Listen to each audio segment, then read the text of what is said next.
Cleaning the house nga ang peg natin for today's ganap mga sis. At ang video na ito ay medyo matagal na nga sa gallery ko. Ano mo na eh?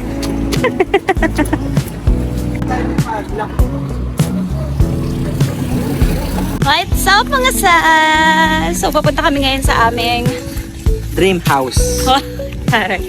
maglilinis kami ngayon. Ang binaha. This is our first time. First time First to time cleaning maglilinis.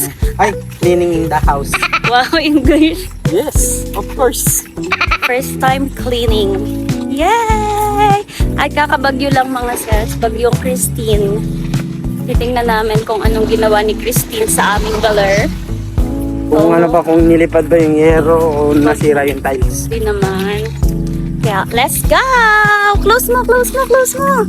Parang 2 years na rin yata tong video na to mga sis. Pero dahil wala nga akong may upload, ay eto na nga at inunti-unti ko na ngang i-edit para meron naman akong may upload sa page natin na Kung to. naabot yung atin. Naku po, maputik-putik yun. Angatan ng tiles yan. Angat yan. Dapat dito kasi At kung ano nga ba yung pinag-uusapan namin sa video mga sis, eto kasi yung panahon na talagang bumagyo ng pagkalakas-lakas at nabalitaan namin na dito sa lugar namin kung saan kami kumuha ng bahay ay talaga namang daw binaha na pagkalalalala. Ginagawa na rin mga sis. pasok kami looban. Binaha ba dyan, kuya? Ha? Hindi? Bakit ganun? Merong binaha, merong hindi. GAC. Jack. GM3. GAOC. GM3S Zoom. Ba't ba ng tunog nun? Ang tunog nun. Ano to? Wong. Wong. Tapos paano yung kakambyo? Nyaw, nyaw, nyaw, nyaw. Kaya tatanungin mo eh. Ay, sige. Nay, binahabot po. Mataas po babaha. May pala ka. Pala ka. Nay, binahabo ba dyan mataas? Ha? Ah? Dyan. Black 11 ako. Tapos ito, ganito yan. Maraming tubig yan. As in, gagabewang daw? Opo. Black 11 tayo. Ako 11. Ay, dito na ipinahagin. Pero yung pataas sa 10, hindi eh. Sa amin, sana. Black 7. Hindi, kami, black. Basta, Ito po ang katapat, ang ano, Black 7. yung kanto na Black black 31 din. yung doon. Ah. Yung diesel yun. Yung kaso, pahirapan ka na lumabas, no? Pahirapan na kasi sir, hindi mo kayang labanan Hanggang saan po yung baha? Sa labas kasi sa tapat ko dito eh. Yun yan. Tapos pagdating dito diba sir? Ah, Hindi, dito na. gabewang, no? Opo, hindi na ako makaano. Hindi ko kayang labanan yung agos kasi sir, kahit lalaki May hangin. hindi eh. May hangin kasi talaga. Opo, hindi, ang bilis talaga ng agos. Panglinis. Ninigurado na. Thank Ay, you yung po. loob ng bahay nyo, hindi na may inabot. Pinasok po. Pinasok. Oo. Marami naman tumulong ko. Ang ating yung ref, yung Bakit kasi ito dapat? yung dapat may washing drainage ko, po tayo, nasa diba? ibabaw ng table. Sa, pati third floor namin sir, baha. Kasi gala sa bintana nag-start. Oh, ganun? Dapat kasi may drainage. Tapos yung si nanay, puro buhangin. Pina- Kasi siyempre sir, pumasok na yung tubig. Sige ate, thank you ha. Nanay, thank you. Thank you po. kasi wala ka pang ulam. Chicken sa dito. Ay wow, nagbebenta po kayo ulam. Opo. Saan nga po kayo? Sige po. Thank you po. Oh guys, binantahan pa kami. Sige. Panis. Parang ayoko na dito ah. No gagawin natin? Eh kung mataas naman daw tayo. Mataas. Yun nga. Pataas din yung baha. Pataas din yung baha. Paano ba naman tingnan mo yung basura ko? Malapit na kami at Kinakabahan medyo ako. nagdadalawang isip na po. At narinig na nga natin ang kwento ni nanay na talaga naman daw sobrang baha at halos hindi niya malusob yung baha dahil sa lakas ng agos. Ngayon, pinag-iisipan namin mga sis kung itutuloy pa ba namin ang pagkuha sa bahay na ito. Pero good thing mga sis, medyo medyo mataas naman yung place namin compare dun sa ibang mga bagay. Nakakabulol talaga itong pagpa-vlog na ito mga sis. I mean, compare dun sa mga kapitbahay namin. Kaya medyo nakakampante naman kami kapag naiisip namin yun. Pero tingnan nyo naman itong nangyari sa bahay ng aming kapitbahay. Yung gilid ng bahay nila talagang nabungkal na dahil daw sa lakas ng agos ng tubig.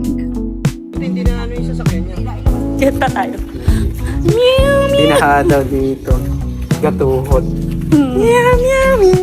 Pero mataas naman yung sa atin. Kaso hindi ka na makakalabas.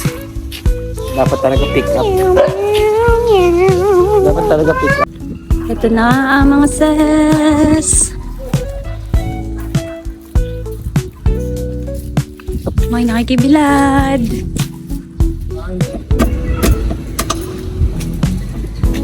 Binaha kaya dito?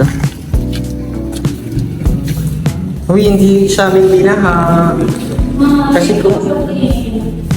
Hindi sa bintana na yan eh. Kunti lang naman eh. Hindi siya taas. Hindi siya taas. Oh my God. So, dyan na ano. So, eto nga ang good news mga sis, hindi naman kami binaha dahil nga itong part ng bahay namin. Etong pinagtatayuan ng bahay namin ay medyo pataas yung lupa niya kaya hindi na siya naabot ng baha mga sis. Yun nga lang, meron talagang mga part sa bahay namin na natatagusan ng tubig, lalo na yung bintana, yung wall, kaya kailangan talaga ng waterproofing. Meron nga rin pala kaming pabalcony dito mga sis kung saan pwede kang magmuni-muni. Kanya kung paano susolusyonan ang baha. Ano masasabi mo sir sa na-interview natin kanina? Tama yung mataas natin nakuha. Sa kanila mababa. Kawawa naman sila. Tutulungan natin sila maglinis. Paano to pataas? Open namin yung tubig. Pataas ba to? Oo. Tangi, ano Yan yan? na.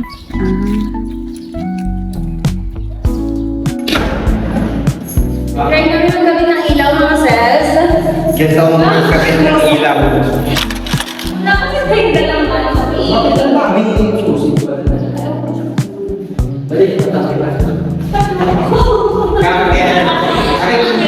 Ang hirap naman. Hindi yan.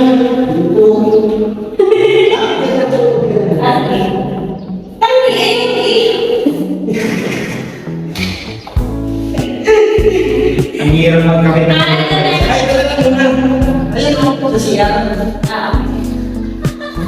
CR na lang daw po. Para medyo makatotohanan.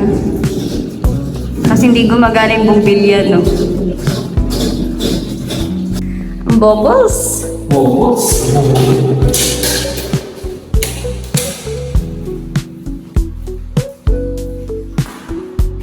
Wala.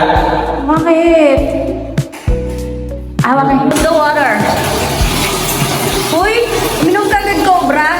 Bawal yan morning. Meron mo. Meron. Baby din na. Tagay.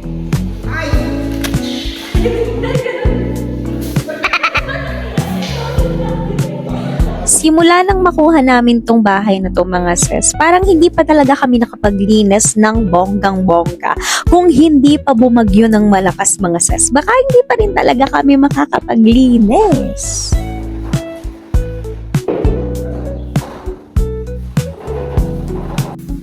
Binita. Uy, wag mawakan. Kunin mo yung bote. At hindi pa nga kami nakakatira dito sa bahay, ay mukhang may nauna pa hang tumira kesa sa amin. So eto nga mga sis, at tinatry ko rin buksan yung mga binta-bintana dahil medyo matagal nga rin itong na-stock mga sis. At mukhang okay pa naman siya mga sis, kaya dapat talaga nabibisita natin yung mga bahay natin, lalo na kung meron kayong mga bahay na nabili tapos hindi nyo pa natitirahan, para na-check nyo agad kung may problema nga ba yung bahay. Kasi kami talaga mga sis, i-check talaga namin bago namin i-receive tong bahay na to kung wala na nga ba kaming kailangang ipaayos pa. Lalo na yung mga tiles mga sis, pinaulit ko talaga yung mga tiles na yan kasi yung ibang tiles, ampaw talaga siya sis. Kaya make sure na bago nyo tanggapin yung mga bahay na yan, ay wala na kayong iba pang gagastusin, okay? And nga pala, yung mga tubo, yung tubig sa CR, sa lababo, kung working nga ba, dapat maayos na maayos. Check yan. 32 inches. Yes. Ano date naman? Lakihan mo, dali, lakihan mo. 45 inches. Ang OA, yung malaki pa dyan. At dahil first time naming maglinis mga sis, wala kaming masyadong idea kung ano nga ba yung dadalhin namin. Alam namin tambo, walis at saka balde lang yung kailangan. Kailangan din pala ng basahan. At buti na lang may dumadaan talaga dito na nagtitinda ng kung ano-ano. Eto't nakabili nga tayo ng basahan mga sis. So meron na tayong kauna-unahang gamit sa ating tahanan.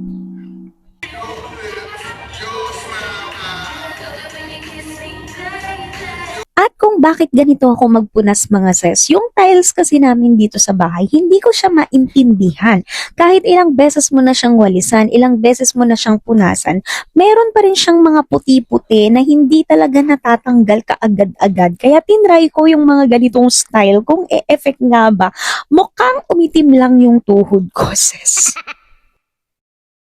At dahil nga ayaw matanggal ay sige na nga, hayaan na lang natin yan. Nagpagod yun. Lalaro mga bagets.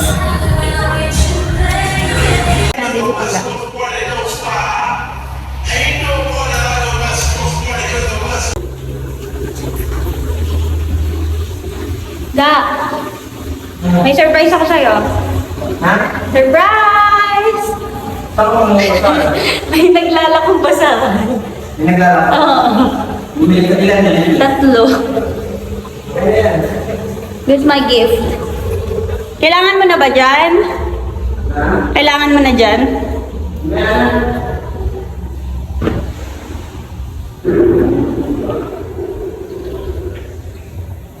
Our first gamit. May taho mga sis. Ayun mo. Bili tayo.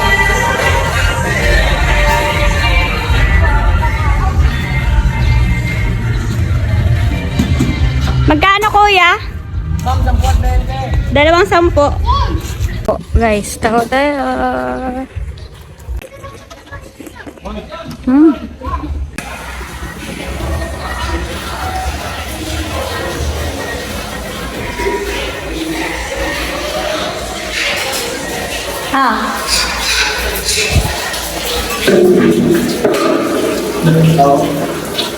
Ang pasakit ng paa? Yes. Sarap.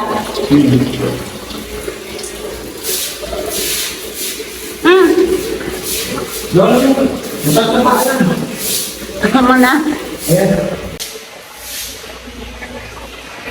Ga! At dahil sa tahong ito, ngayon ko lang napagtanto na masarap palang maglinis ng bahay, no sis?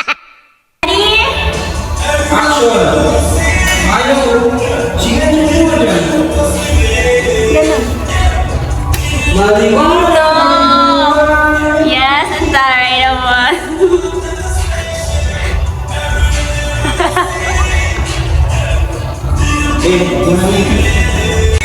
One, two.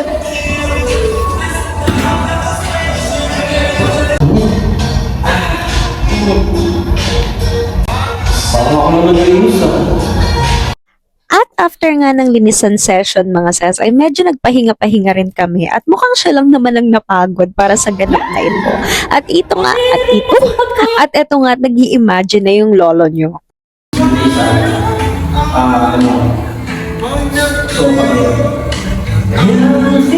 Yabang. May video, okay? Paano yung Red Horse? Paano yung ganap ng Red Horse? Yes! Putik na yun! So, paano mga sis, hanggang dito na lang muna for today's ganap. Wala namang kaming ibang ginawa kundi naglinis lang naman para sa araw na to dahil natakot nga kami sa bagyo. O kung hindi ka pa naka-follow, please do follow, like, and share, and subscribe na sa ating YouTube channel. This is your Ate Joy. That's all. Bye-bye! Jogging.